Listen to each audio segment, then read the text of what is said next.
Can they hear me? They can hear me? All right.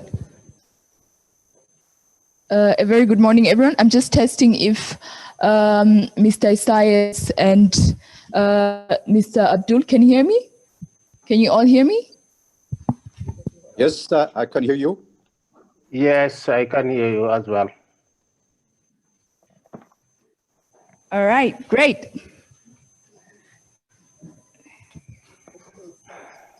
So apologies first of all for the slight delays to start our session today.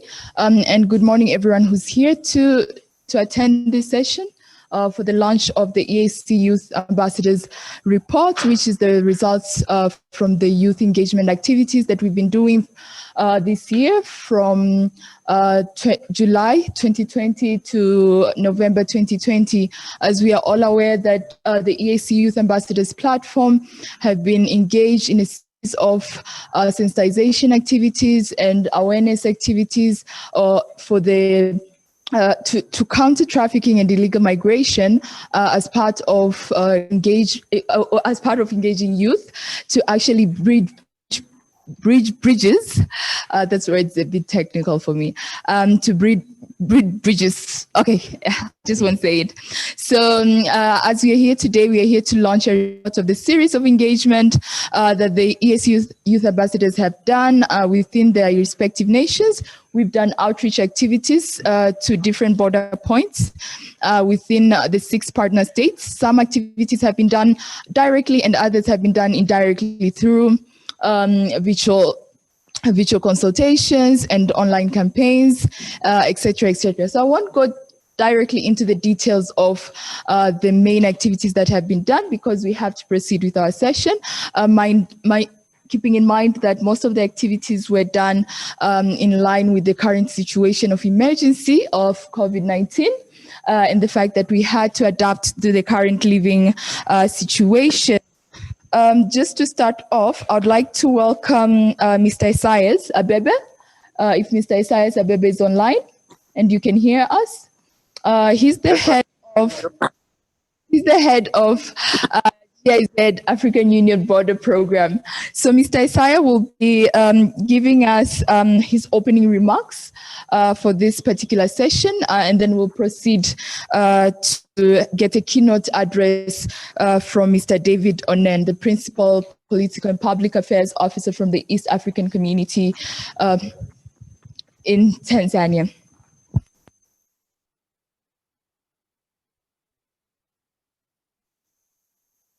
Mr. Isaiah? All right, thank you. Dr. Michael Katede, head of the EAC COVID-19 Task Force, Mr. David Onen, Mr. Leonard Onyeni, Honorable Representative of the EAC Political Federation Department, Your Excellencies Ruth Ogala and Mr. Jacob Iyero, EAC Youth Ambassadors, dear moderator, dear participants. Good morning to you all from Addis Ababa. It's my pleasure to be with you today as you launch the findings from your campaign to fight cross-border transmission of the COVID-19 within EAC. We can certainly agree that 2020 has faced us with quite a number of challenges that have affected all of us in similar and different ways. The COVID-19 pandemic has shown a wide discrepancy between the more fortunate who could afford limitations to protect themselves from being at risk of infection and the lesser fortunate communities for whom confinement and avoiding contact is not obvious to achieve. Among these communities, one can the border population who too often are already vulnerable to unconventional activities due to their closeness on international border.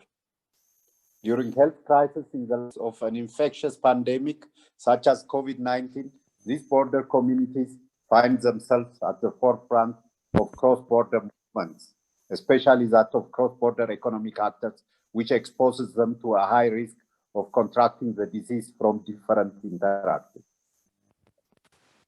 Added to this, the complication of tracing infection contacts across borders, especially for informal border crossing points, points as communities fall under 2 or more different administrations. In this regard, we can only salute the initiative of the EAC and its youth ambassadors to specifically target the border communities and enhance their awareness and resilience during the pandemic. We have been proud to cooperate with these dynamic young people, very conscious of their responsibility and who are aware that they are the strength and hope of our continent. Despite different challenges, as you mentioned in your report, you managed to pull off your initiative to reach the maximum number of persons possible across 7 borders of the EAC and establish a communication channel between those communities and the decision makers at national and regional level via the interviews you conducted. This is of utmost importance that the communities be given a voice and that they hear from their leaders addressing their concerns as border population in these difficult times. It ensures that border communities are not forgotten or sidelined in the measures taken to halt the transmission of the virus. I am sure that you have made a difference for the communities in showing them that regional integration with proper border governance is a great opportunity for them and that it does not put them at risk no matter the situation. Your results certainly speak volume that can inspire the decision makers currently and in the future, including in regions beyond East Africa. I therefore congratulate you for your action and results and commend you for your dedication. Though our partners, the African Union Border Programme and us, the GIZ AUBP, the Federal Republic of Germany, stays committed to engaging with your safe, open and prosperous border zones in Africa. I wish you well in the launch of this report and look forward to diving deeper into the document. Thank you very much.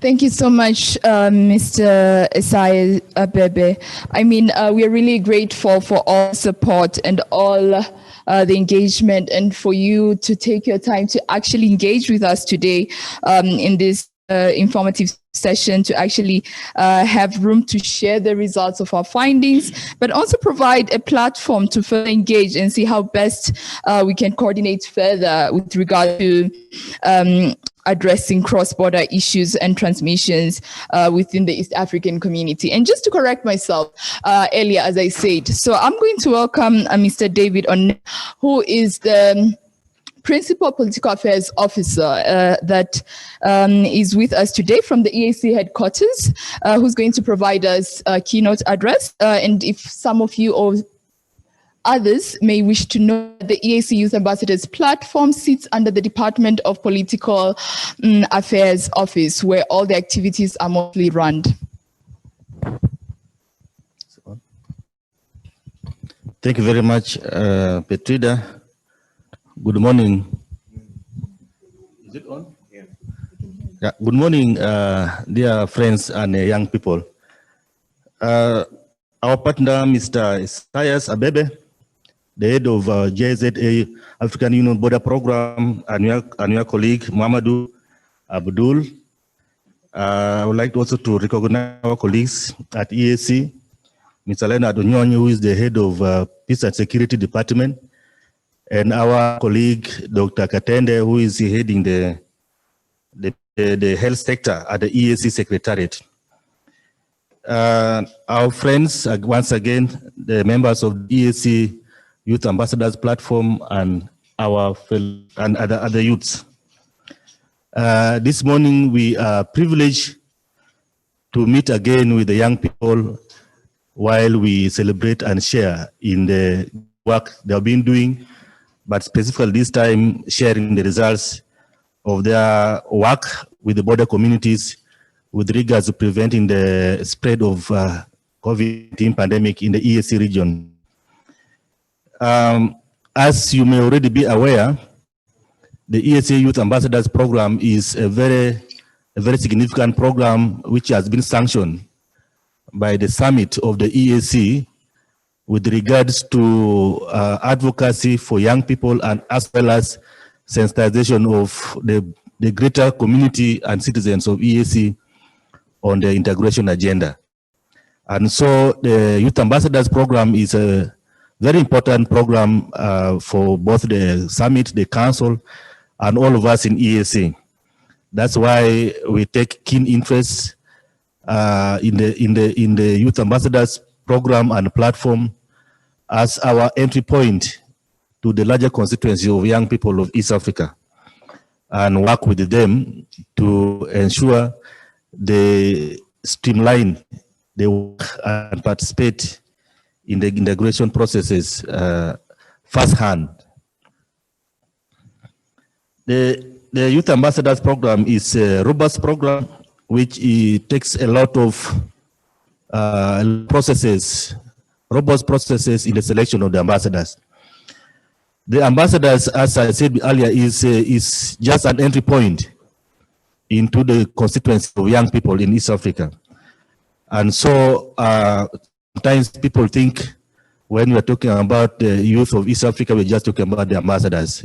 The ambassadors are our entry point, but we work and we focus on a broader and wider constituency, as enshrined in our Youth Policy 2014, as well as a treaty for the establishment of the community. Key mandates of the youth ambassadors, one is to ensure the participation of their fellow young people as leaders of the young people and also as the entry point of the young people. We work through the youth ambassadors in order to mobilize the other youths, both in learning institutions, but also outside learning institutions, with the main purpose of ensuring that constituency is actively and politically participating in the EAC integration process and agenda. The Youth Ambassadors Program is housed in the Department of Political Affairs in the unit called Nyerere Center for Peace Research. Nyerere Center for Peace Research was introduced as a form of think tank to inform policy processes and decision towards political integration. It is tried mostly on the capacity building of young people and also research. The research are meant to inform the decision and processes with regards to political federation. So the Center for Nyerere Center for Peace Research, where the active participation of young people is involved, is to ensure capacity building of young people through various means, including skilling, research, exchange programs, and so forth. But more important, the area of leadership.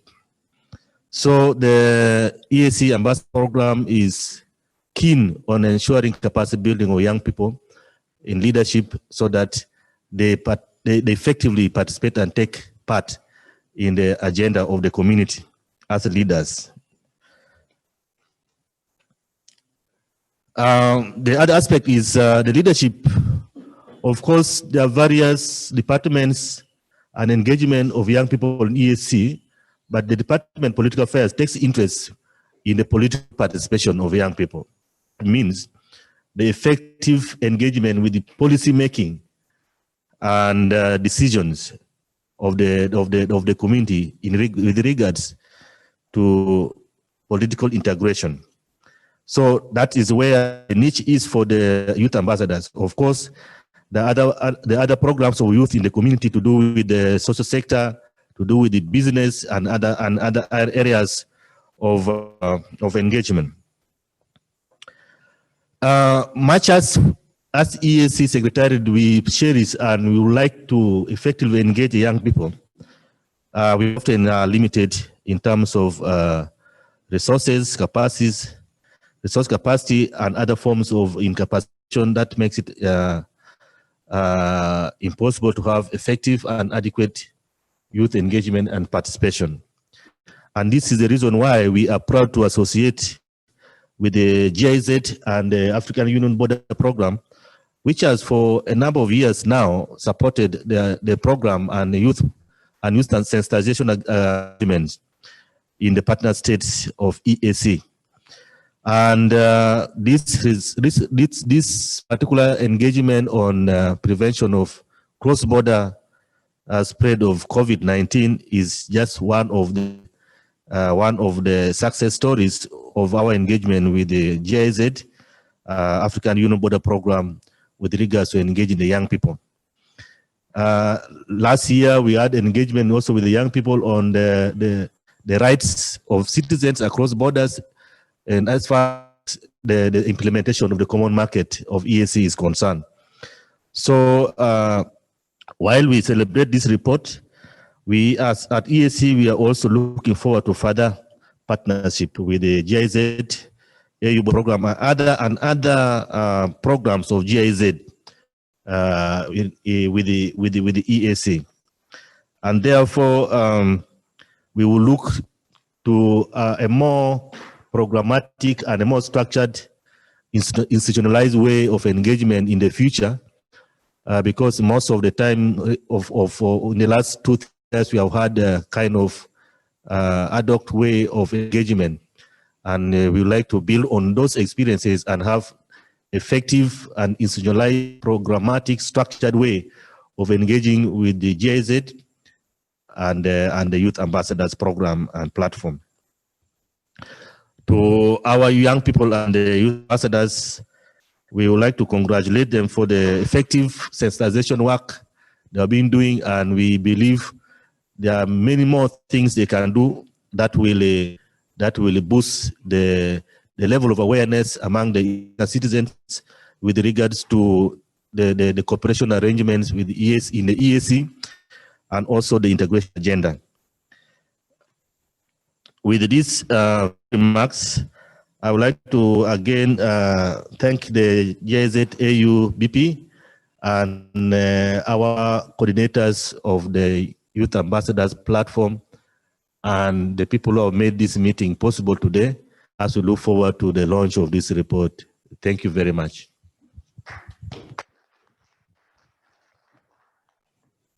Thank you so much, Mr. David.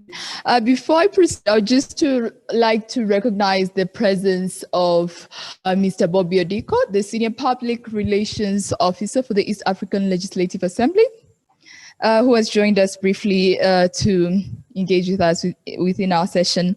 As we move on to a short plenary, we're going to hear more on what were the lessons learned from the perspective of border communities, so as to just get a sense of what the residents of different border points had to say on the impact of COVID-19, especially in relations to peace and security as one of the key issues that have been raising within these areas, but also how best we can build resilience and continue the engagement. And just to reiterate the gratitude from the GIZ African Union Border Program, we do hope that these activities do tend to continue and be more sustainable, so as we can have a reach post-COVID-19 and engage more directly with the communities that we can be able to influence impact on. So I'm going to welcome Mr. Jacob Ayeru, the EAC Youth Ambassadors platform member from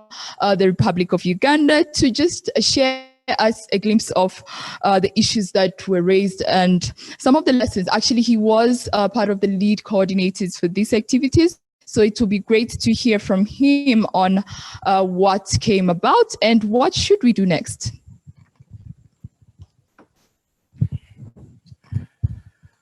Thank you so much. Principal Political Officer, Mr. David Onen, and our partners in collaboration from the GIZ African Union Border Program, Mr. GIZ AUBP and Mr. Mohamed Abdul. You're all welcome, ladies and gentlemen. A very good morning. First and foremost, I would like to relay our thanks to the GIZ African Union Border Program that was very instrumental in the success of this activity. The activity that we are talking about came at a critical time when East Africa had a surge in infection rates based on border community infections. And for some time, the there were even tensions that came up through handling of border situations, and questions of trade came into play, questions of movement of people came into play. So I'm really grateful that we received support to offer leadership as young people on redress that was particular to border communities. In the execution of our work, we must acknowledge first the level of work input by the EAC towards border communities themselves through the EAC response strategy. And the head of the EAC task force, Mr. Dr. Katende, was very instrumental in just highlighting how, in fact, the EAC, through its mobile systems, was able to execute would need for a safe environment in the border communities. However, because the East African youth ambassadors have been in the practice of identifying the needs that emerge from communities in East Africa, we undertook to research whether the measures being put in place were meeting the demands of the actual field. And that's something that we found necessary. As you are all aware, the East African youth ambassadors were invited to be part of the African Youth Front on coronavirus under the African Union Office of the Youth Envoy. And it is because of that that we amplified the necessity to be involved in the response strategy. And we are glad that GIZ is very welcoming of young people and the leadership of young people. So the first step that we needed to do was to understand whether there is actually a problem, because there's a response strategy and governments had put up measures that were for the safety of their people. But we needed to understand why the problem, because the rates that were coming out from truck drivers, from border communities, were very high. So the East African Youth Ambassadors to do an online survey and a bulk SMS survey with border communities. In that, we achieved participation of up to 1,200 people by bulk SMS alone, and over 10,000 people reach on our online survey. The responses, however, 50 by bulk SMS, because we did two types of bulk SMS. One was informative, but the other was a two-way, which is basically we ask questions and we receive responses. It is on those responses that the strategy of approach was developed for these border communities. The questions that we created from what we had are four. And these questions were based on the different challenges of the different border communities. So the questions we had were, one, whether local leaders were involved in the fights that governments were putting up against COVID, and two, what challenges were present at the time of our intervention. This was important because for about 5 months, governments in East Africa had a single strategy that was being implemented. So what the East African Youth Ambassadors were doing was to see what are the new emerging challenges based on the strategy and approach that's being implemented. The third question was whether people needed something particular from government. And this was based on the general perception, but also the realities and the figures, that there were so many incidental challenges to the livelihoods and to the way of life of all of us, of all the people, with the presence of measures like curfew, with the loss of jobs. There were so many incidental challenges. So we wanted to know what the major requirements of the populations at the border were with regard to government intervention. And finally, the redress of positive cases, because concentration points were border points. We wanted to know whether there were actually health systems that were able to avert the challenge of emerging positive cases and handle them with the care they deserve. So these questions informed how we approached the sensitization. What we found out was, one, that border community leaders were not as engaged as government, state, and state actors. And we thought that it was one of the things that was lagging behind. Citizen participation in how government tries to avoid and how communities are resilient was low because government approach was largely informative to the population and not inclusive of the population. So we found that there were wrangles in some border points, like the trade standoff between Tanzania and Kenya at Namanga, like trade standoff between Uganda and Kenya at Busia. There was also at some point a standoff between South Sudan and Uganda at Elegu. And of course, there was a continuing blockade at the Uganda-Rwanda border. Some of these were exacerbated, they were increased by the COVID situation. And so we had a problem that when governments instituted measures to curb COVID, those very measures affected the transition of trade between the two countries. And that had become a problem. So the things that we needed was to try and see how we could amalgamate, how we could bring together the people that are being affected by the situation, but also keep them safe because of the COVID pandemic. So what we did is to embark on interviews with stakeholders based on the responses of the people that were at the border points. And I am glad to appreciate some of the people we interviewed from their countries. Number one, I'd like to appreciate Mr. Olupot Lazarus from Uganda. That's the East African Community Affairs Regional Integration Officer. We interviewed Dr. Okware Joseph, head of national COVID response from Uganda.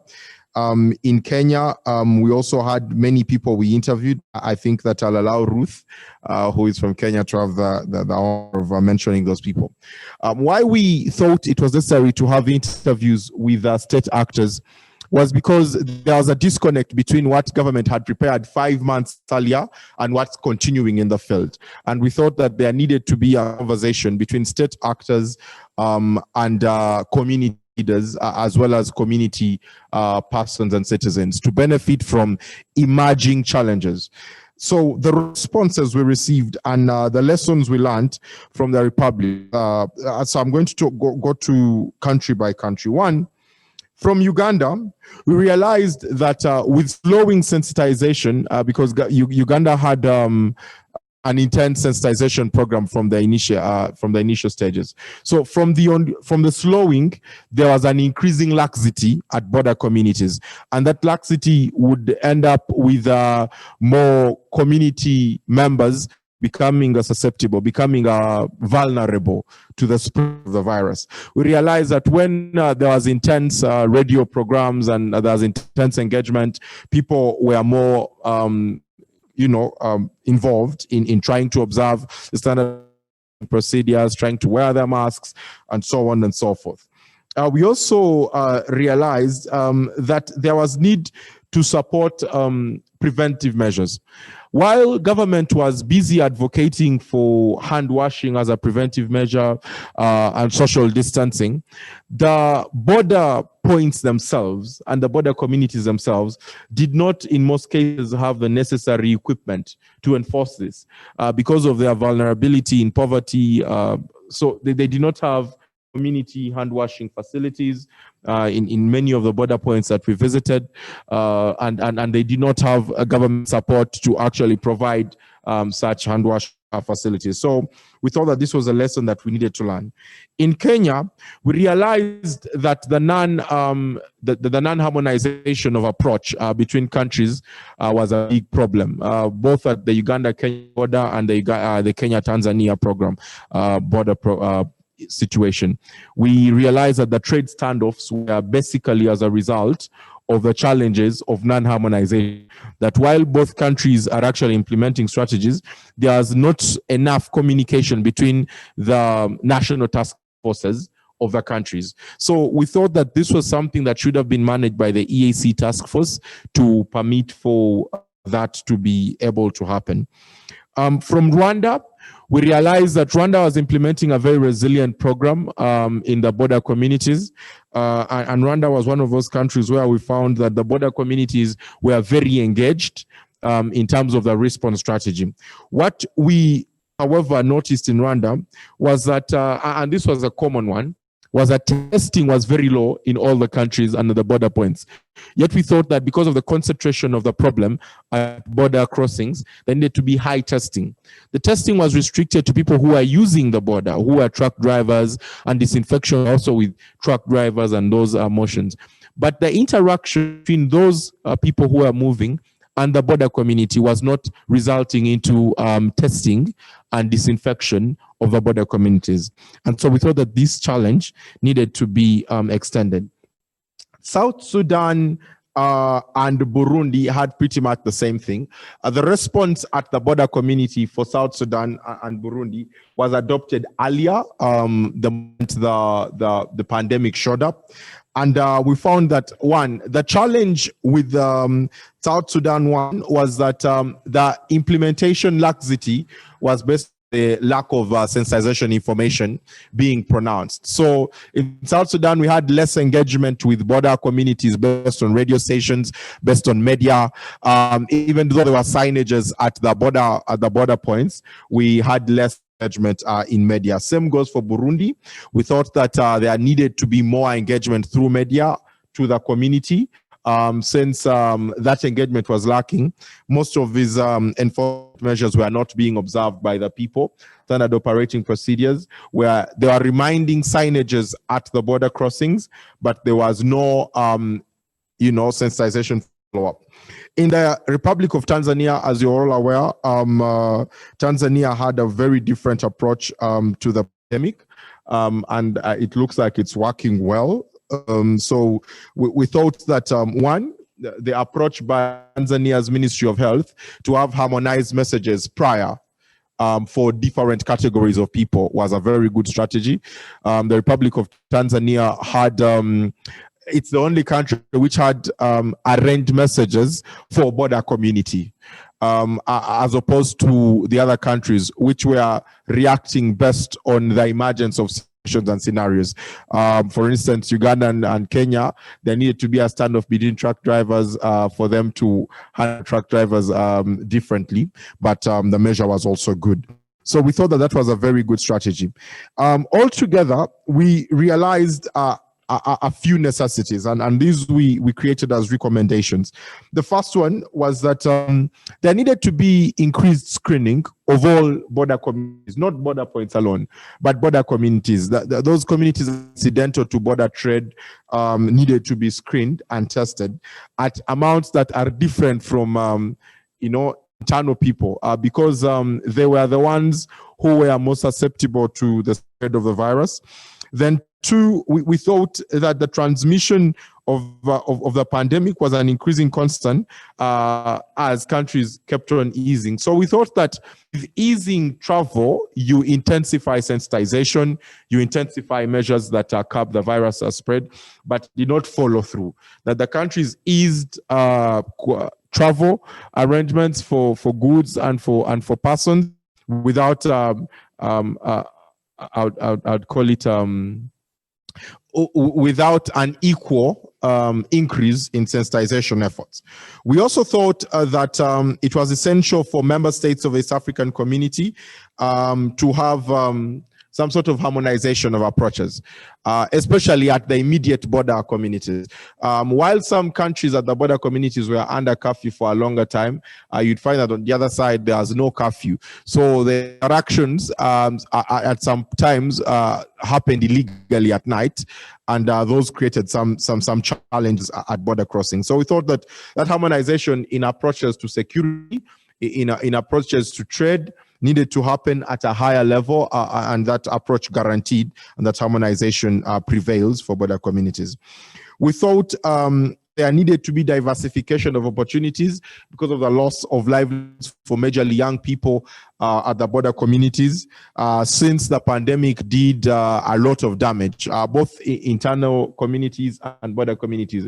But we thought that border communities, which were surviving on incidental trade as crossings happened, needed to be given particular diversification. That is in tandem with giving them support as well for livelihood. Some border communities did not receive support, food relief items, and so on. And so we thought that governments needed to pay particular attention to that necessity. Then finally, we thought that there needed to be sustained sensitization. And my sister Petrida hinted on this. Would appreciate it if the GIZ AU border program looked into continuity and long-term partnership with the East African Youth Ambassadors to sustain engagement with border communities, because we realized that, for instance, even the contacts we are using were from a supported program by GIZ African Union border program in the previous year.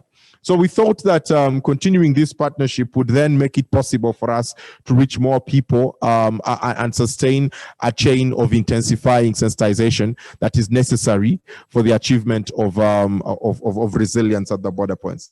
So these are the things that we're able to achieve. Our radio programming, we're able to broadcast interviews, and these interviews were able to reach a total engagement of up to 250,000 East African citizens. And we thought that this creates a bigger platform. And this was also a mistake, that we thought this engagement needs to continue, and perhaps we can have over the year until we receive perhaps a vaccine, there needs to be a reminder to people not to lose their resilience. And this can, of course, be tested. It's already tested by the East African Youth Ambassadors and can continue implementation by the East African Youth Ambassadors. So that's for me is a big call to the GIZ AU border program. Perhaps we can now schedule quarter activities based on the necessity that can be taken up by the new leadership of the ambassadors. Thank you so much.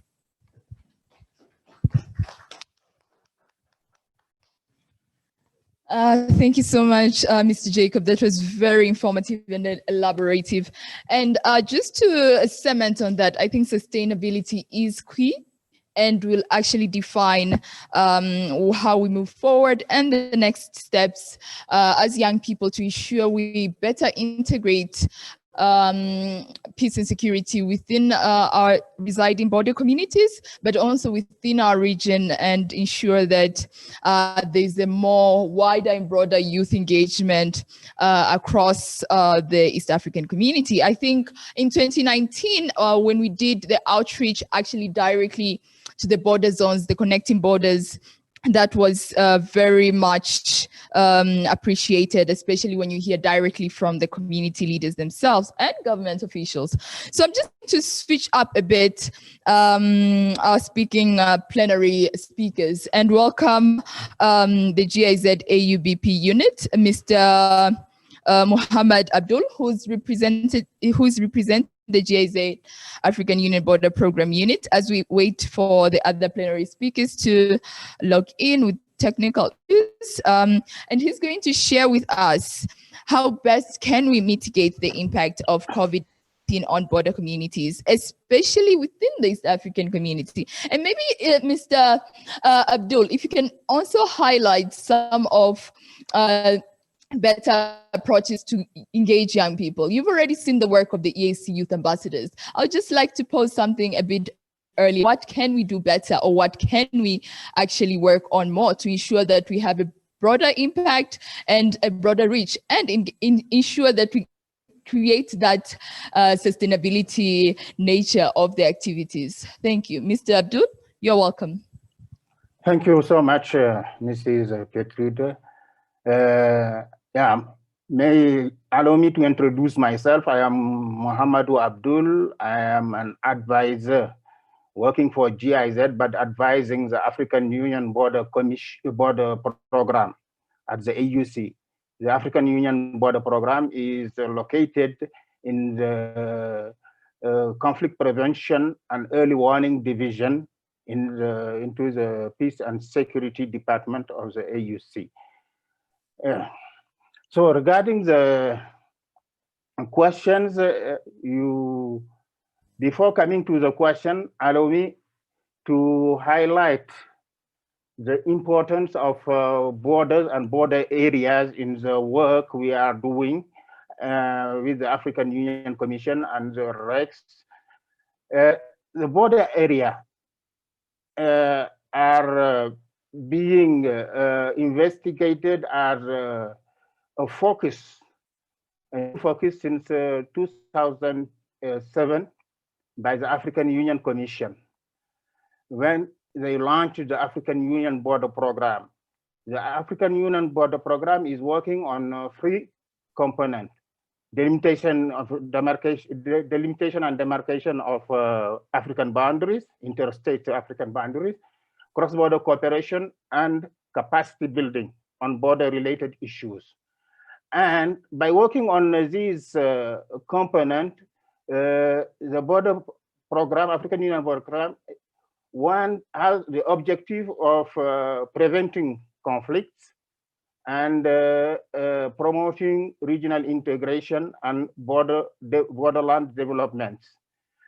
And this is, in fact, a promotion of a new paradigm, a paradigm shift regarding the borders, which have been considered a long time as a taboo by the African member states because of the issues of sensitive issues of sovereignty and so on. But since the inception of the African Union Border Program, there is a move toward taking the borders and cross-border spaces as assets, as nodes where we can build and develop the regional integration process by linking more the African interstates together and sharing the taking the borders also as places where we can anchor the implementation of the regional and continental policies. Borders are important in Africa also because of the communities, borderland communities living in borders. In a recent study, the West Africa and Sahel Club, which is a body within the OECD in organization, stated that more than 270 million inhabitants live in borderlands, which is a huge amount of population living in these borderlands. They say living in borderland, they mean living in 15 kilometers from the borderline, and this except the maritime borders. I am talking here about land borders in Africa. So this is an important issue, working on borders as a new political view, how to implement regional and continental policy, but also how to develop the borderland and help the border communities also, which have been for a long time neglected. Now, coming back to the project on mitigating the impact on COVID-19 on borders, this project, in fact, has been developed by the African Union Border Program with the support of GIZ, because we think that the COVID-19 and have a border, a great border dimension. And it is also, we launched based on also a former experience we had on the outbreak of Ebola in 2017, 2014, 2015 in West Africa, in Guinea, Liberia, and Sierra Leone. So we thought that it is important to take an emergency measure to try to facilitate for the different stakeholders to curb the spread of the pandemic across the borders. And so this is a multi-level and multi-actor action. And this multi-level and multi-actor action have the main objective to reach the border communities and help them to help the border communities also to protect themselves with this pandemic. So this means that there is a need for coordination and cooperation between the different actors. The different actors are, as I said, at a different level. For example, in the African Union Commission level, the actions this to be taken are supervision, coordination, monitoring, and evaluation of the implementation of the project with in collaboration with the other levels, mainly the REX and the member states. Yeah, the REX also has a role to play, and they played the role in the East African in the East African region by acquisition and distribution of protective gears, face masks, gloves, sanitizers, and disinfectant, and yeah, trying also to see to where possible to facilitate joint health and security controls and checks at border crossing points. Yeah. One of the main also actors is, of course, the member state, or in the case of the East African countries, the partner states.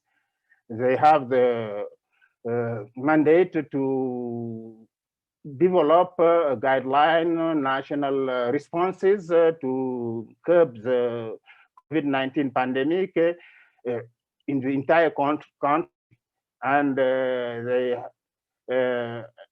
advice of this project was also that to highlight the importance of having also a focus on the land borders, especially when the borders were most of the time closed, and we know that our African borders are very porous, and the risk of the transmission of the COVID-19 across the border is high due to these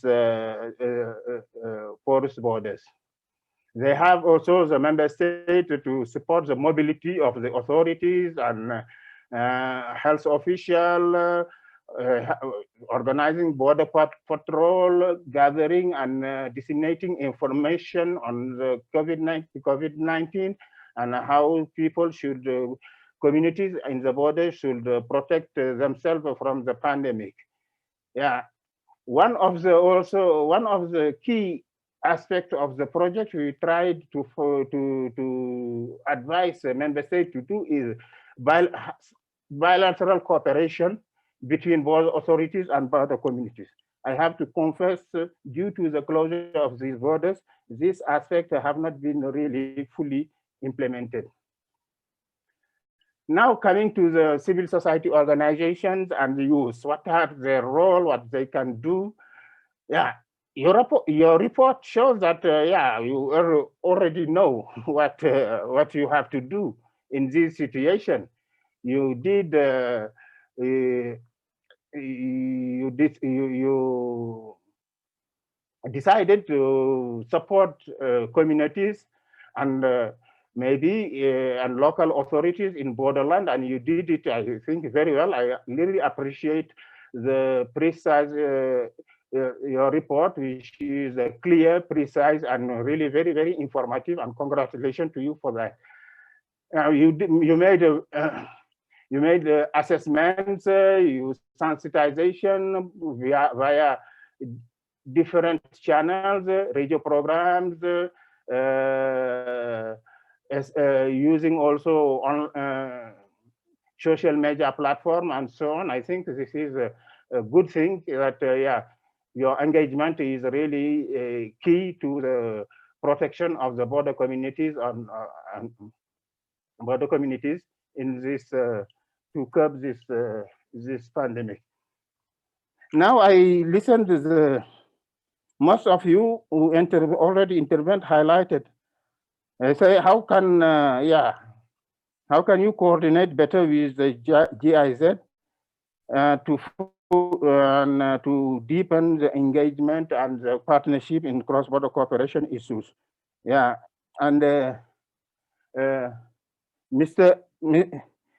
Onen also appealed for a more pragmatic and institutionalized cooperation and to engage with us as GIZ and youth ambassadors. Yeah. And I noted also the need to integrate peace and security within the border region and in working with the border communities. Yeah, all these things ring a bell to me. Our support as GIZ is to support all the stakeholders in different levels. What we are trying to promote also is to really facilitate better coordination among all these stakeholders. And for the CSOs are really full partners of the AUBP program, but because the decision-making authorities of the African Union stated that in many documents, like the declarations of ministers in charge of border issues, they stated that the civil society organizations and the youth should be really fully involved on the implementation of the African Union border program. I think in addition to rising awareness of border communities, I think youth and civil society organization can really facilitate, have a facilitation role of exchanges between local border authorities, health authorities, and communities. They can develop, for example, within the framework of this project, and how to curb, since the COVID is still with us, actions on consultations between all these stakeholders at local level, and really try to promote also a cross-border cooperation exchanges of these local authorities and health authorities which are at the borders and involving also communities. I think this is one of the actions that will be continued as long as the pandemic is with us. Now, in a broader perspective, I will appeal to the EAC youth ambassadors to have a greater involvement in implementing the AUBP and helping to achieve its objective. Yeah, and you have instrument for that.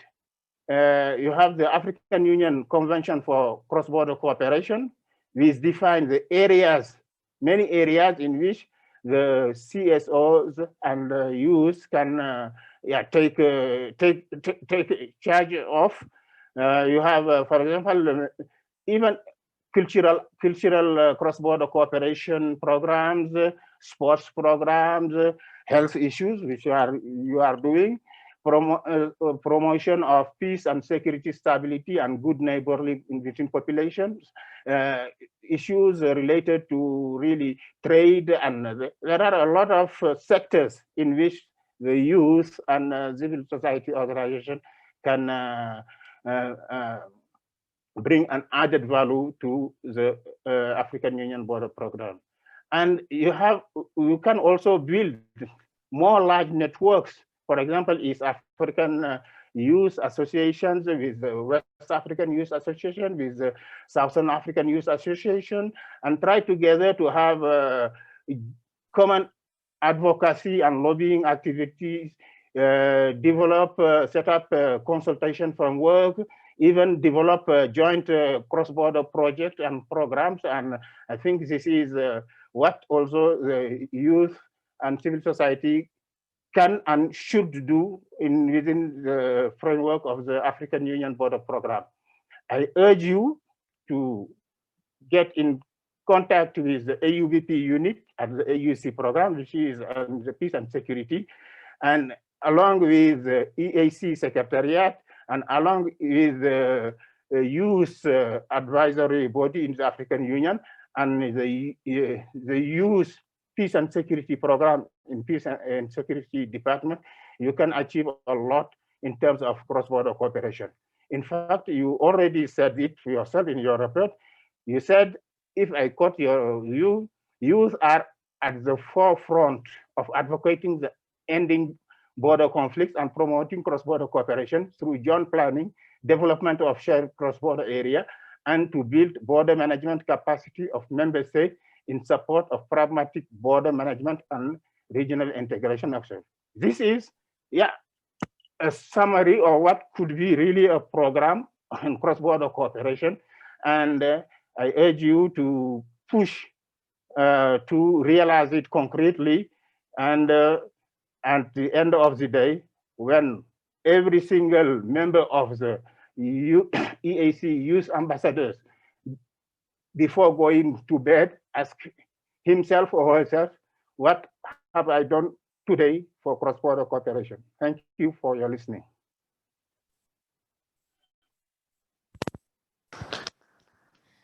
Thank you so much, Mr. Muhammad Abdul. And I think that's a very good point. I think each one of us will have that question in mind. What have we done to increase cooperation? And moving forward, when we move on to the Q&A. And just to reiterate the statement, it's quite important and key that we do encourage cross exchanges of what we are doing, not only in the East Africa region, but also within other young people in other AUBP activities that are coordinated jointly within other regions, but also we should have a space for the youth work, especially what we've been doing currently, to also be represented at high level meetings, if that will be something that can be possible as we move on to the next year and a couple of years that are upcoming. So I'm going to welcome Miss Ruth Kanal Ogola, but before I welcome her, I'm just going to recognize the presence of Mr. Leonard Onyonyi, who's the peace and security expert from the EAC headquarters, who's actually going to be launching our report today, who's following up online on our current conversation, and he's going to just have his space to actually interact with us and engage with us later on. So Ms. Ruth Kanali Ogola, who's a member of the East African Community Youth Ambassadors platform representing the Republic of Kenya, is going to share a bit of a highlight of the role of government leaders.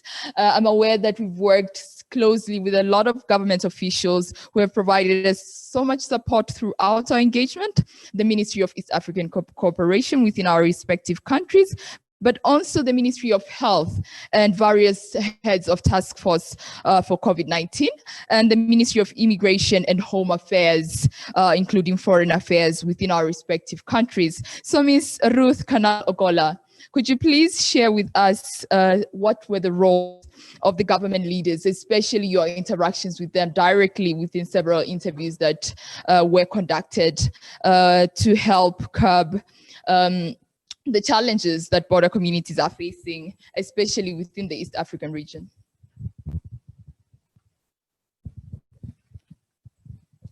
Thank you so much, Ms. Petrida Paul. Let me start by thanking all of you who have joined us today for this launch, and also for the speakers that have spoken right before me. I actually acknowledge the presence of Mr. Abebe of GIZ AU Border Program. I do acknowledge also the presence of Mr. David Onen, the Principal Political Affairs Officer. I also acknowledge the presence of Mr. Abdul from the AUBP unit. Also, I do acknowledge the presence of Mr. Leonard Onyonyi, Mr. Jacob Eyeru, and all protocols observed. Good morning, people. Just like what I've been told, my role specifically is today to highlight what our government was supposed to do in terms of the border communities and basically what we saw. But before I go there, I think the first thing that I should highlight first are the challenges that we actually faced during this program as we were running it in our respective countries. Then we can go to the roles, and then we can sum it as that. So there are the challenges that the EAC youth ambassadors face during the carrying out of this program are, we actually faced a big problem in terms of delay with the various EAC partner states actors that actually caused us to deliver the activity not to the full, because we could not actually proceed without the government's approvals and the government guiding us through each and everything that we're supposed to do. Also, the activity faced the problem of lacking incentive stakeholder participation, as many stakeholders requested for incidental financial facilitation, and this led to non-progress on the part of some stakeholders in the various state agencies that we have, and also in the various partner states that we have. We also required, as ambassadors, to be involved in the COVID-19 regional task force to enable us at least get quick action from our national government. But unfortunately, to some level, or rather to some extent, we were not able to get this. Hence, it limited the implementation of our activities. The reason as to why I have highlighted these things is because we specifically need to understand the role of the government in terms of the border activity, considering the times that we are living in right now, the COVID times. So in my assessment of the activities, as I was conducting this activity from Kenya, I realized that one of the roles that the government has is to provide accurate and reliable information to the members of the public. We realized as we were conducting this activity that even though that the members of the public are informed that there's COVID, there was an issue as to what kind of information they were getting regarding COVID. Some people still do not understand the numbers that they have, the cases, and even how COVID can be contracted. So we felt like the government can do better in terms of sharing information. Border communities are communities that are mostly placed, or rather they're found in the rural areas, and these medias of communications do not get to them. So we felt like this is one of the things that the government can look at, as it is one of its roles. The second thing, the second role that the government has is it has to ensure there's continuity, or rather urge the border communities to remain vigilant in terms of observing the laid down international rules and regulations in terms of COVID-19 currently. As we are aware, COVID-19 mostly in most of the East African countries, it was discovered in around March 2020. From that time to now, compared to the kind of responses that we were getting from the government, there's some sort of laxity right now, because people feel like the disease has been there for quite some time, and most of us are at an impression that the disease probably is a new normal. So the government needs to ensure that even currently as we are proceeding, that information still gets to the people, and that the people are still aware of the real rules and regulations that are being placed forward, moving forward compared to how it was in March and how it is right now, because there are new guidelines that have come up in place. Also, another role that the government has, it has a role to protect and uplift, also to cushion COVID-19 economical impacts. As we have seen and how it has been observed in various partner states, people have lost their jobs. We have some serious lack of employment at the moment, as many people have been laid off. Also, we have experienced businesses closing down also. And we have also noted that in terms of health, we have lost a number of people. These are the things that have brought our economy at some sort of standstill, or rather a stagnating kind of period. And the government has the role of ensuring that this the economical problem that is currently there is solved in one way or another, to ensure that the people can still meet their basic needs. Then I'm sure maybe you might be asking yourself, how can the government ensure this? We have seen various NGOs at the border communities, and even in our countries just generally, providing relief food. There are masks that are being also donated. We have also sanitizers that are being given. But to a certain level, there's an issue in terms of food specifically, as most people are going hungry in these border places, and even generally in our countries. So the government needs to put its effort channeled directly at saving the economy, even though at the same time it is really a challenge, considering that COVID has brought a lot of stagnation. Another role that the government has right now in terms of information, that, as I earlier stated, members of the community and members of the country, of course, generally at large, we do rely on the government to let us know what is happening in terms of COVID-19 and where we are as countries. Right now, there's a lot of misinformation going around with regards to COVID-19. There are even people who say it does not exist. And also there's the belief that when you use ginger, you're going to be cured from COVID-19. Others also believe when you use masks, it's going to give you some sort of infections or lead to bigger problems than even saving COVID-19. So these superstitious kind of beliefs that we have in the communities, they need to be curbed. And it is the role of us as youths, because we are youth leaders, we have access to all the people that can be able to help us in curbing this situation, to ensure also, as the government has this mandate of giving the correct information, accurate information, that we also assist them in letting the people of the community know where there's some sort of misinformation moving forward. Also, another role that the government has is of course at this particular moment to ensure that when there are cases, there's immediate response. It might interest you to know that I was involved in some community work that we were doing in my country in terms of educating people in the slums area and rural places in terms of COVID-19. And you're going to also realize that these people do not have anything like in terms of anything to sustain them in terms of COVID-19 because they have lost employment.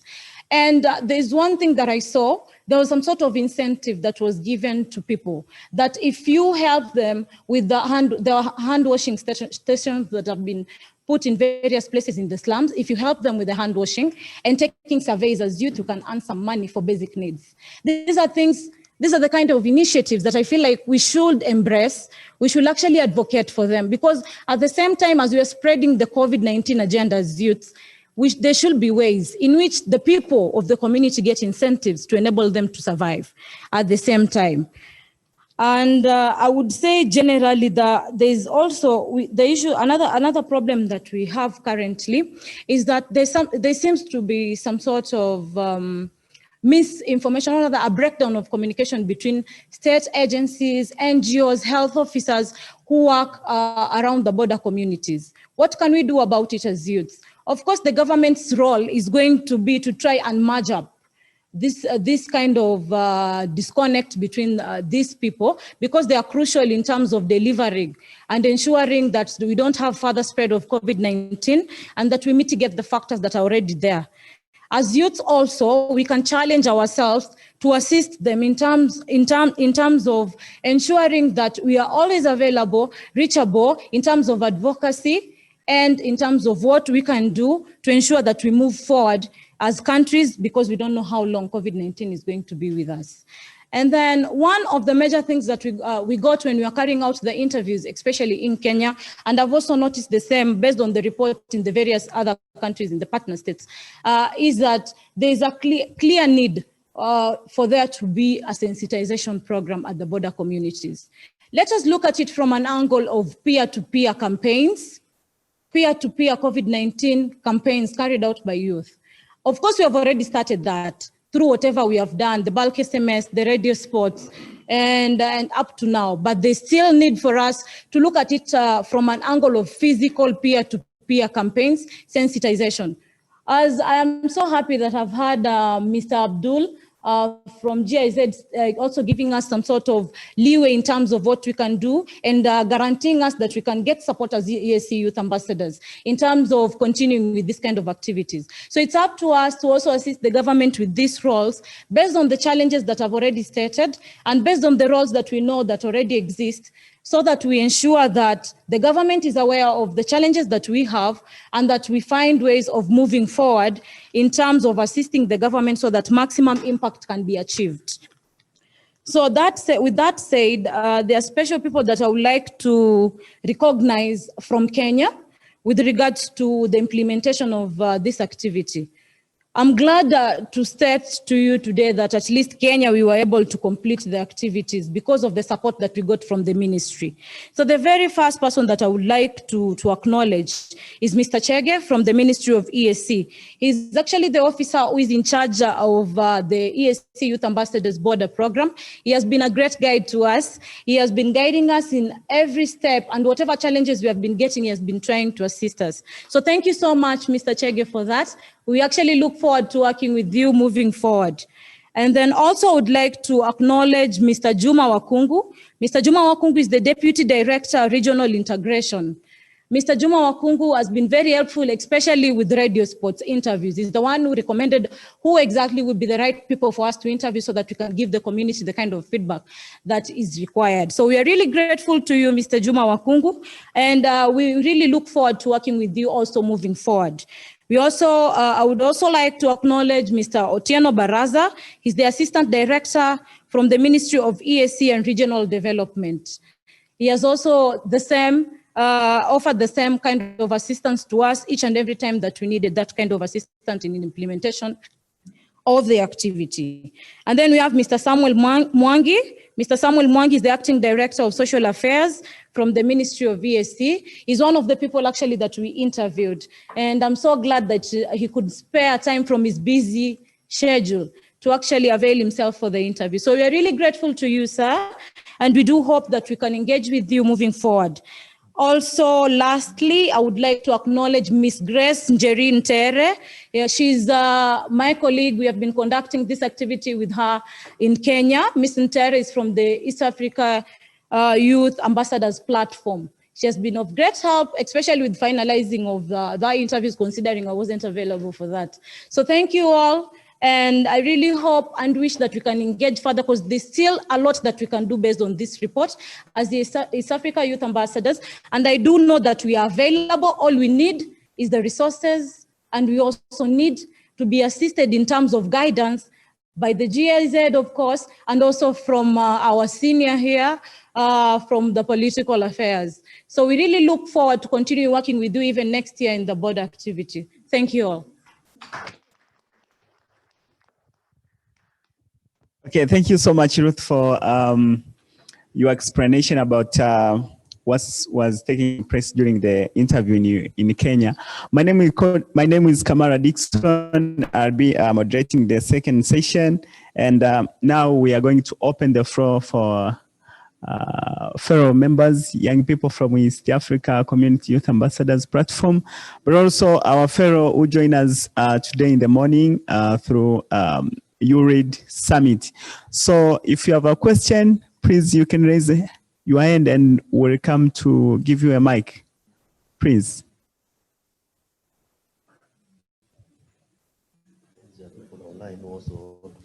Yeah, and we'll provide a space for people online. If you have any comment, you can put it on the chat, but also we'll provide a chance for you to engage with us, as you can ask a question, or you can put your comment on those who are following through YouTube, you can put your comment on the chat and we'll read it here. So any question?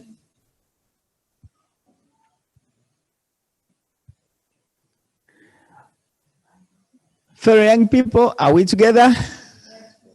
Are you alive? Are you breathing? Did COVID affect your life? Huh?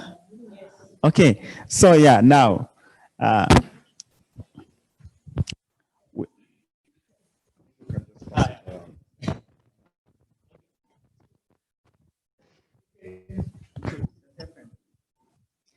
Thank you so much, Mr. Kamala. My name is Sebastian, Segawa Ivan Sebastian. I am the serving youth ambassador for the country of Uganda, and I am excited to be part of this launch. I first of all want to thank the leadership of the East African Community Youth Ambassadors Platform and the leadership from the Secretariat itself for making sure that this process went smoothly and enabling young people reach out to fellow young people and to border communities to ensure that we had a feel or even an impact to the people living around the community. Evidently, from what the people have presented, the people who are directly involved in this initiative, we see that there was impact. And the program is also ongoing, and we hope that we can reach out to as people as we can. However, the pandemic has come to the East African community at a very critical time, where most of the countries are making decisions at a democratic level to choose their new leaders, to give new mandate to their leaders.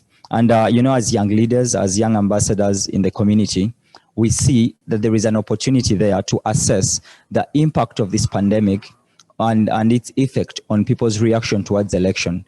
Are people now pro going to the election, or are people now a little reserved to stay back? I think that is an area that we could look at as young people going forward, and mostly the people at the border communities, because as we assessed that they are the most affected by this pandemic, because when borders closed, a lot of business, a lot of movement was shut down. So we also need to assess that at this critical moment where they have to choose or give mandate to their leaders, what is the effect of this pandemic and on the very many initiatives of governments to curtail the spread of this pandemic, the lockdowns, the curfews that have been installed in different states of the community. I think that is a very important part to assess.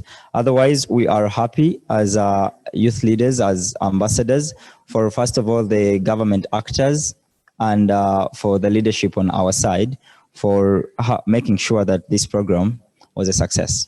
Thank you.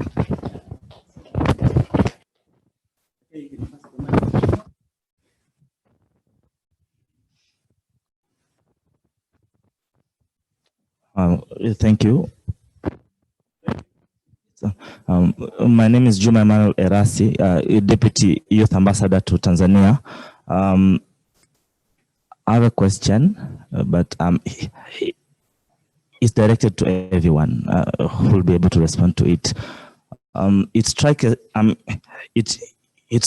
me as being significant that the AU border program, the GIZ, and subsequently the Youth Ambassadors platform have taken initiative to sort of tackle the pandemic COVID-19, but there lacks uniformity within the East African community partner states in the solutions towards it was fighting the pandemic.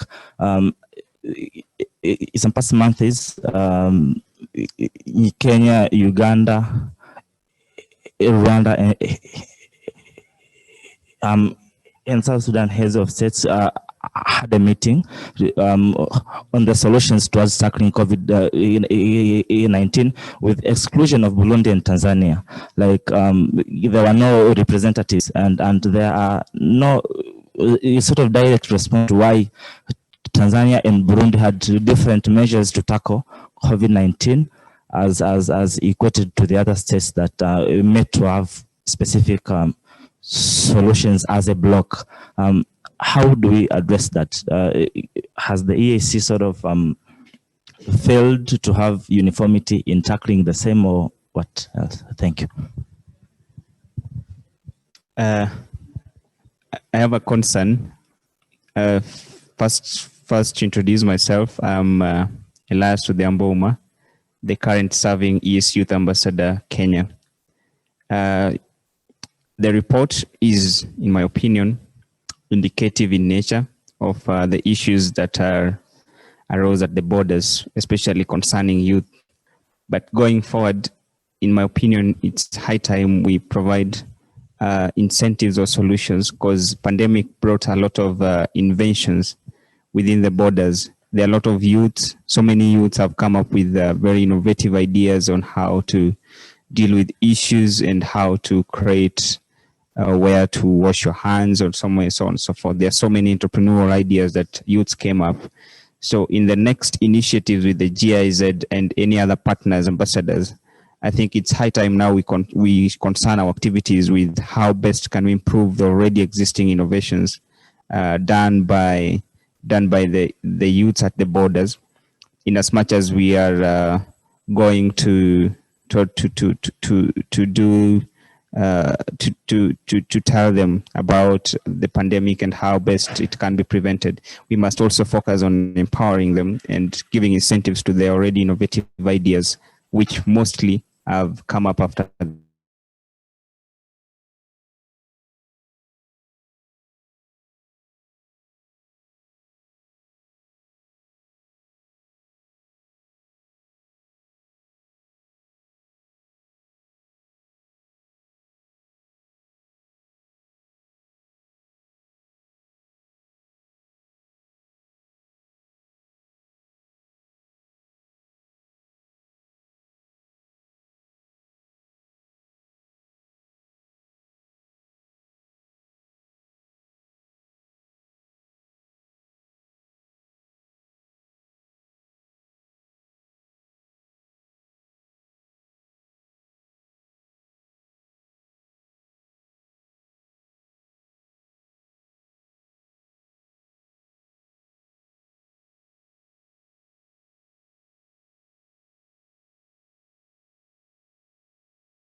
the export and import among the partnership states.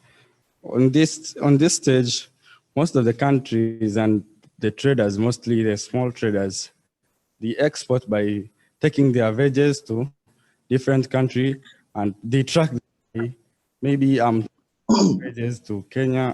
I must be in that track. So you should try it by conscientizing the people to venture into e-commerce, mostly the youth to change from this normal trade to venture into e-commerce first. They can not only be exporting simply, but also just after exporting, the buyer in the market in the other part can pay the seller is cash easily, so as to reduce that delays, because most of the producers which were fresh they were rotting also in the borders, and also the delays. People got losses, and since most of the youth and the traders were not aware of the e-commerce. Thank you.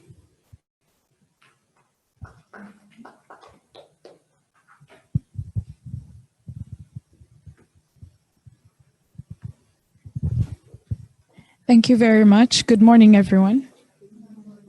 I just have a quick comment and more of a suggestion into further studies.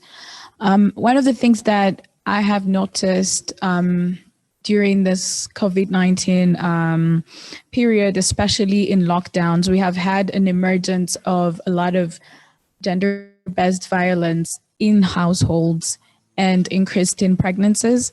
And that is because most of the victims have been subjected to prolonged lockdowns with their abusers.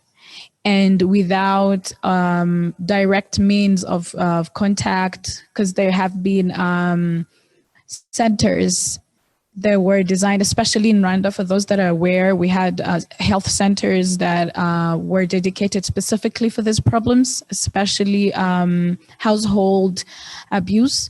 However, during lockdown, no one was moving around. Every person was subjected to staying in-house, and now the region is dealing with a lot of teen pregnancies.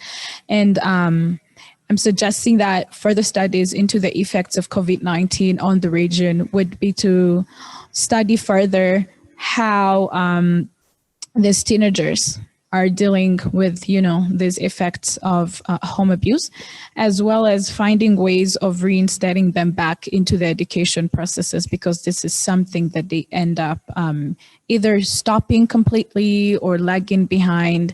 So it's a suggestion for future studies concerning the effects of COVID-19 in the region. Thank you.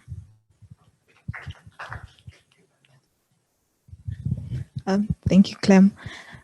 That was absolutely brilliant. I would like to say thank you to the team that worked on this report. Ms. Gola highlighted something that is being done in Kenya that I think should be emphasized and retaliated. The fact that their government realized the need in the communities that she worked with, that she said were a bit deprived, and realized that incentivizing those communities to see that they take a need in the community and become able to provide, first of all, help to that society, and then again be able to use the same people in the society to go ahead and actually solve the problem happening there was brilliant. Mr. Yeru actually highlighted it and said that our governments need to, instead of talking at people, to actually be able to work with them, to be able to implement what is needed to be done to see that to start we end the spread of the COVID-19 virus and also deal with the impacts that have actually resulted from it. So I wanted to emphasize and highlight the need for governments to actually work with the communities, taking the need and the needs of these communities and being able to provide solutions, but not just bring them solutions, but taking the people in those communities and using them to be the ones to provide these solutions. Thank you.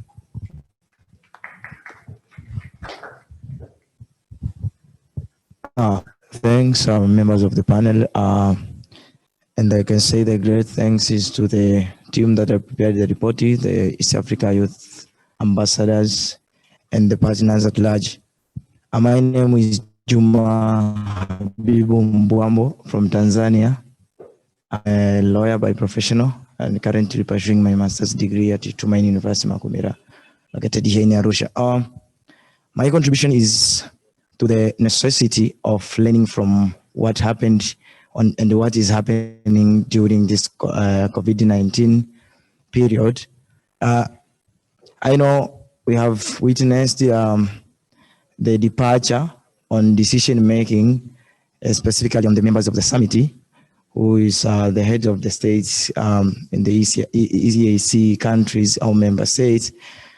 We have seen Burundi and Tanzania somehow being reluctant to join the previous conducted meetings on making deliberative measures on combating corona pandemic. What's now my suggestion is, I think it's a high time for the East Africa community, as far as one of our crucial goals is to look forward towards the political federation, to see now the importance of coming together, having that spirit of embracing the consensus, common point of making a decision. Therefore, I would like to propose that it's now a time for we young leaders within the East Africa community and our incumbent leaders to learn on the importance of making common decision towards the deeper integration in the EAC. Therefore, we should take this as a lesson. Thank you.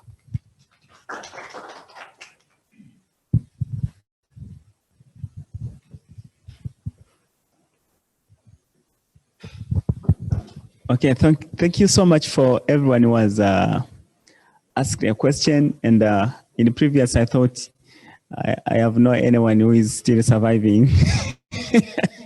But now I can see Tony's laughing, so life is moving, yeah? So I would like to return the mic to Jacob and Ruth for, I think you've heard from the, yeah, sure. So from the policy engagement, from the tech, from the citizen being aware of the pandemic and all stuff, I think you have noted some of the questions. So you can just give the general answers on the questions that have been raised, and we'll have some chance to, again, to hear from Petrina Paul, as she will be talking about Tanzania and Burundi. And lastly, we are going to hand over the mic to Mr. Onen. Onen is our boss in the house. Yeah, so welcome Ruth and then Jacob.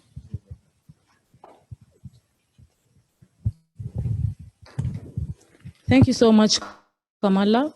There's a question that has been raised, I believe, by Ambassador Mafunda.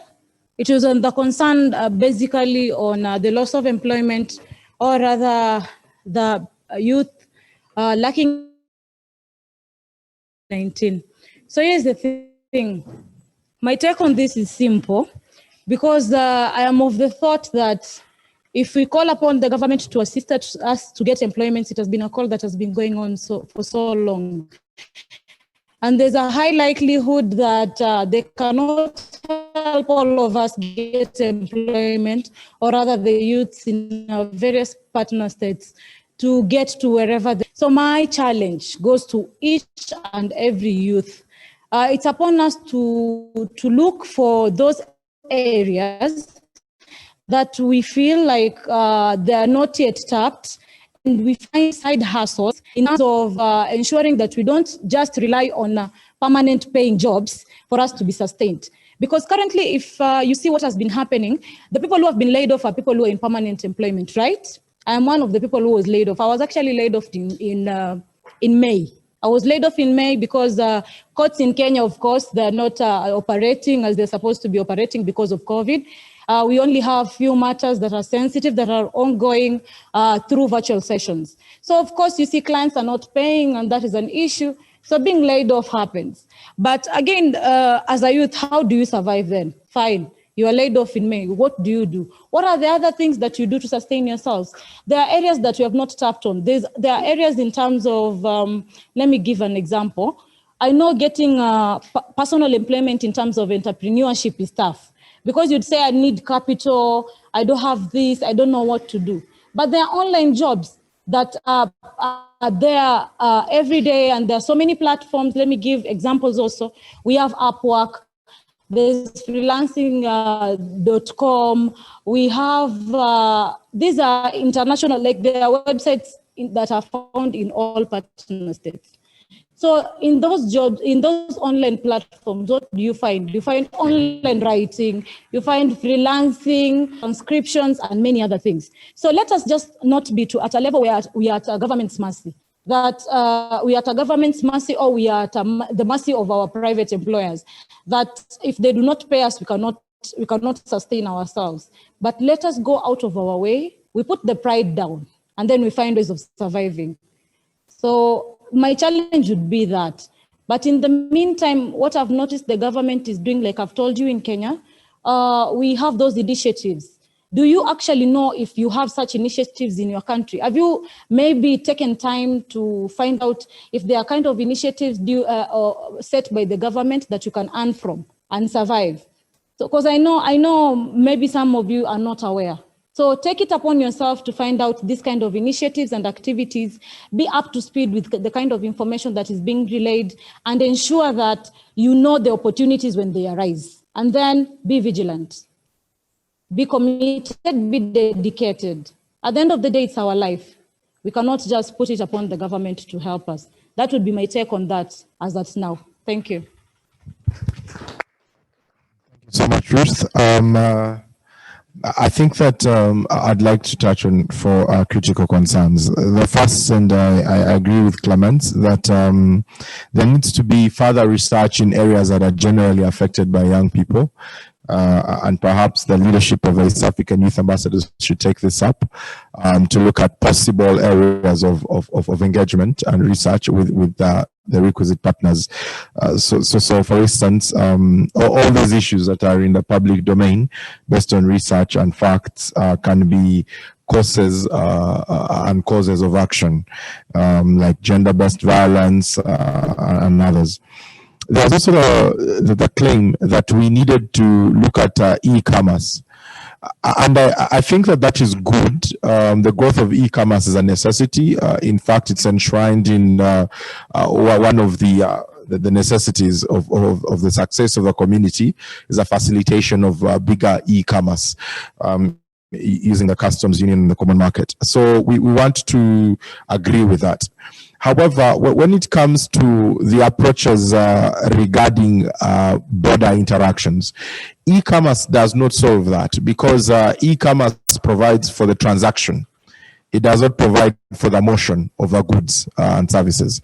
So points of entry remain pivotal in all nature of commerce, especially if you're doing a transnational and cross-border trade. So the understanding by my brother John that we needed to have some sort of arrangement that includes young people in the internal parts of the country is a true understanding and necessity, and putting young people at the forefront is something that EAC UP works for and works with. There is no other way. In fact, all the EAC UP members are young people, and I'm glad that Mr. Mohammed Abdul emphasized this point without blemish, that we need to have young people push agenda. And I think this is, of course, our leader is here, the political affairs principal. So he has had, he will help shape the young people of EAC up into what we need to pursue. And GIZ AU border program is one of those areas where we can look into tapping for friends when we need some. Finally, there was a general concern of how sustainable these ideas can be. And again, for this is the major issue. Are these becoming sustainable, or these are one-off events? Because COVID is not yet away. So when we do sensitization, yes, we have done an activity. It has run for 2-3 months. It has been a successful engagement. But there are parts of our activity that can be continued continuous, okay, that we can engage from. For example, interviews. Can we say we schedule monthly interviews as part of an activity phase for the next 6 months, and at country level we do that, and we facilitate provision of those interview spaces online. We can continue with that. That support can be arranged, and some of us can go to radio, so that this conversation can continue and sustain. So we are pressed for time. I do not want to continue further. I'm going to request that I return the microphone to Petrida and the principal, so we can have the closure and the launch itself as soon as it is appropriate. Thank you so much.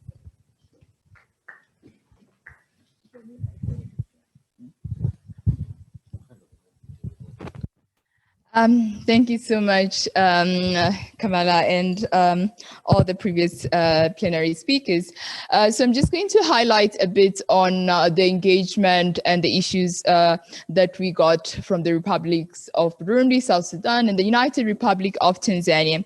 Ideally, mostly when we do the outreach sensitization activities, taking into experience the 2019 activity, the direct involvement of activities which are done offline, we have more government support, especially from these mentioned countries. But when it was more of a virtual activity, online activity, adapting to the new normal due to the COVID-19 pandemic, we had a bit of issues and a bit of glitches, especially when it came to looking how best the messaging has to come out and what do we really want to target ideally. So we received a lot of delays from the government, the ministries, to actually respond to our plea on conducting the activity within their respective nations.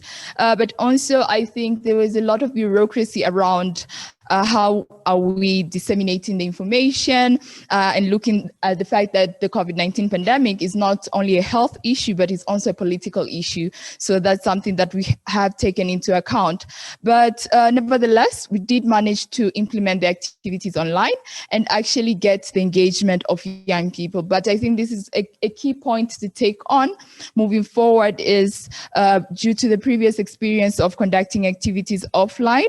I think as the world is now opening up and trying to see how best to work in the new normal, we can adjust accordingly moving 2021 to be able to conduct and reach out to these communities with high precaution and preventive mechanisms, so as we can be able to directly engage. But also just to highlight a bit from some of the comments received, I think there is also a need of a fluctuation of the engagement of the young people themselves within the youth ambassadors, so as to ensure we have a lot of AUBP border champions, ideally I'll put it to that end, whereas we have a diverse number of young people who are working within the connecting borders of the East African community who can actually be champions post the activity implementations which are done within the region, and not to take much of the time. I'll just return the mic to the moderator and yeah, so thank you so much for from Jacob, Ruth, and Petrida on the situation from Burundi, Tanzania, and South Sudan. So now I would like to welcome Mr. Onen for because we are nearest to launch, and then I would like to welcome you to give a clarification or anything from your office, and then we proceed with launching the report. You're welcome, sir. Thank you very much for this interactive session. And by and large, I think there's a common understanding on what we can do as young people, what we can do as EAC, and what we can do as GIZ and other partners as far as engaging with the current pandemic context of our life.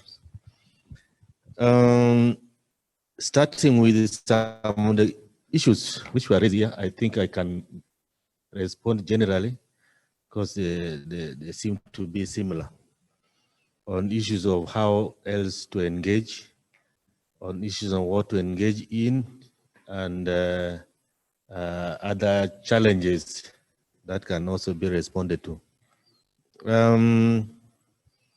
For the time being, especially with the GIZ and the EAC Youth Ambassadors platform, we have been engaging on border-related issues, and that is where we have support currently, border program, and the young people involvement and participation in border matters.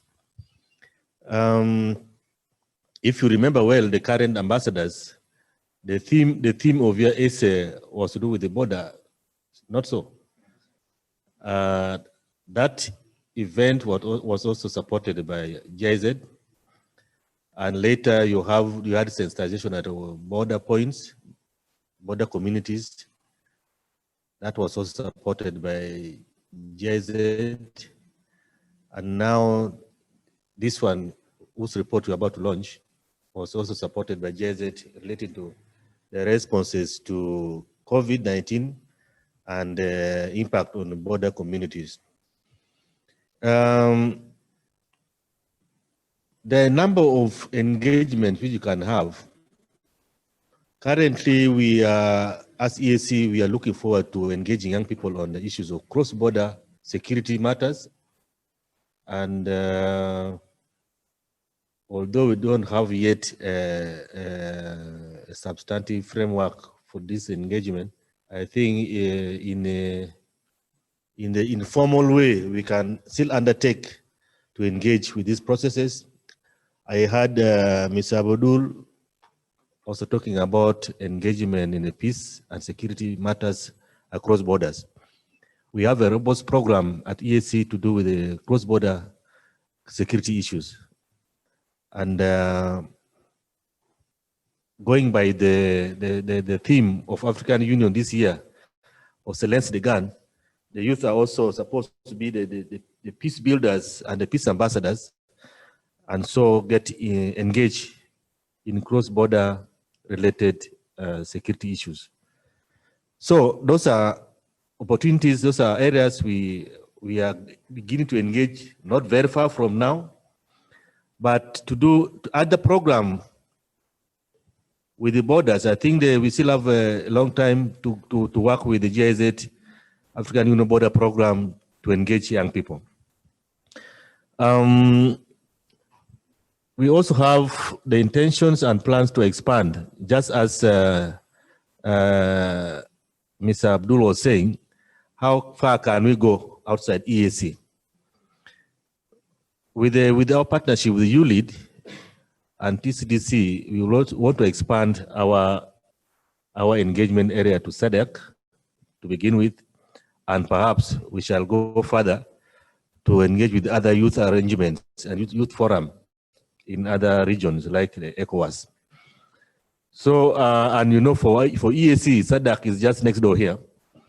SADC is already here. We are in SADC region in Tanzania, but the bordering point for EAC in SADC is Mozambique, just downwards in Tanzania here, Zambia the other side, and DRC. So apparently, opening up to other regions is much easier, especially if you're engaging in combination of physically and virtually. That will be possible and also cost effective.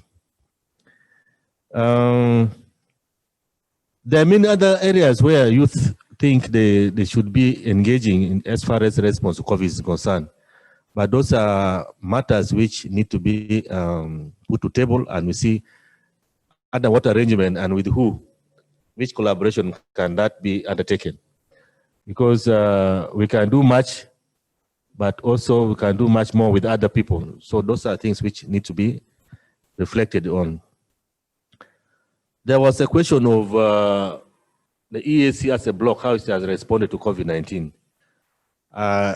Dr. Katende would have responded to that very effectively, but since he's not here, let me attempt to give just a small response to that. I remember when the COVID-19 became real threat to regional economic and political issues, the EAC also sat down as a community. The council came up with the ideas on how to move as a bloc, as a regional community, and they came out with the guideline, which was adopted by the summit. That guideline is to help response to COVID from a regional perspective. At the secretariat level, and I think that guideline is implemented by the partner states. You know, our arrangement and structures of EAC, a number of implementation is taken back, and implementation and enforcement is taken back to the partner states. So even that guideline is implemented at partner state level. But of course, there are the issues that come when it comes to border related. Now, if, for example, Tanzania is implementing the same guideline in their way, bordering with the Rwanda and implementing in their own way, or Burundi implementing in their own way, where is the convergence? So that is an area which maybe needs more evaluation on whether these guidelines is meeting the objective for which it was adopted. But also with the support of German government through GIZ, we have also had response via supply of mobile testing equipment through mobile labs. So this is one of the response which we, at the secretariat level, we have done. GIZ supported the secretariat to procure and supply mobile labs, mostly at border points, because this help in a rapid response in terms of testing and communication results. So this is the little I can say, but we also have we have regional task force or towards response to COVID. So that one is also there. The extent to which we have scored in terms of these responses is yet to be evaluated. I don't know whether there is any other specific matter which requires my response. If there are any, you'll remind me. Thank you. Okay, thank you so much. So we are going back on online, and for this, I would like to appreciate the presence of Mr. Leonard Onyonyi, who is head of peace and security to East African community. But also, so I would like to welcome him for official initiating of the launch of our report, and then we'll follow up with other activity here for launching. So if you can hear me, Mr. Leonard. Yeah, thank you so much for joining us, sir. Thank you, thank you. You can hear me? Yes. You are being heard.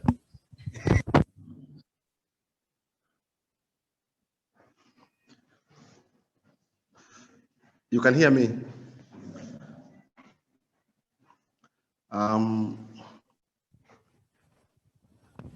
Our colleagues from the AU Border Program, colleagues from the Secretariat, our youth ambassadors, distinguished participants, ladies and gentlemen.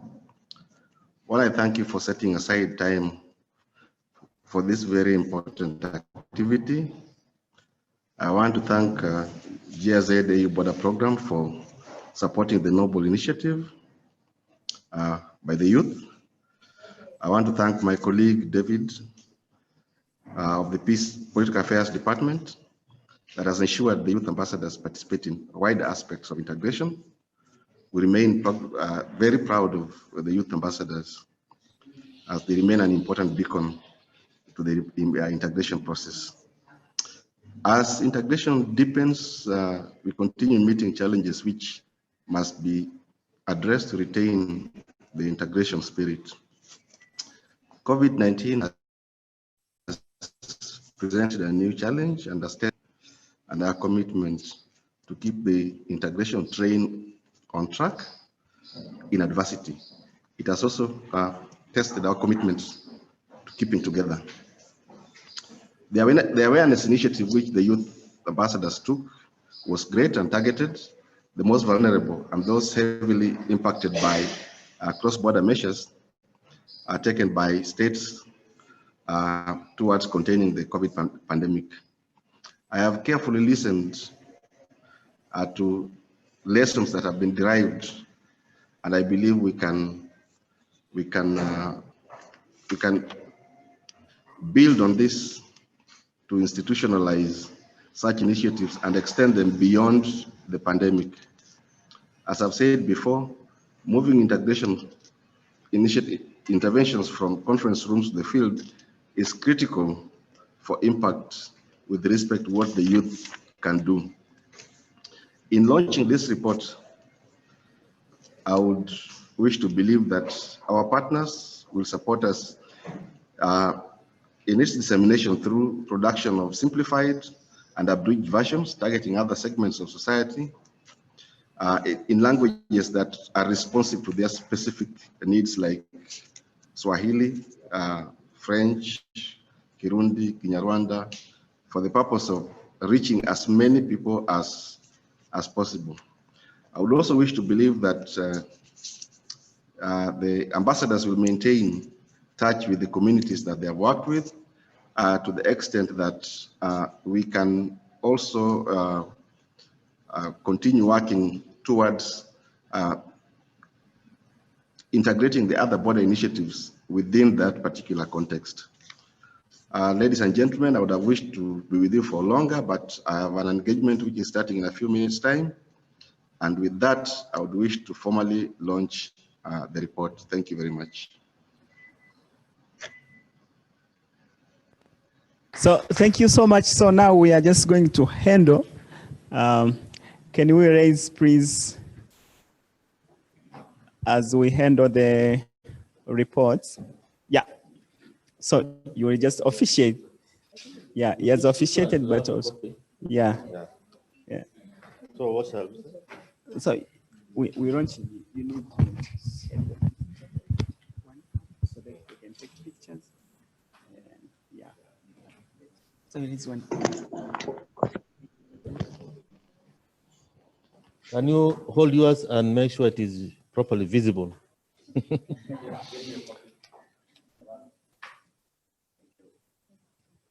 Sorry.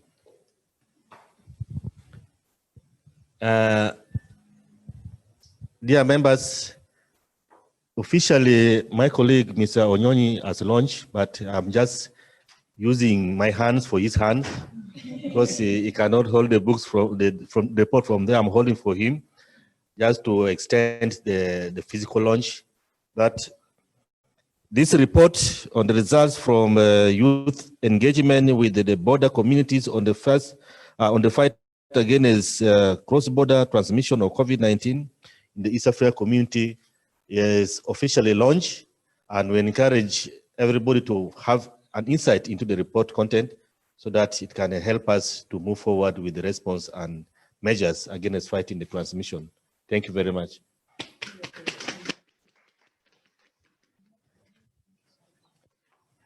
We are organizing a group photo. I don't know how you people online will join us.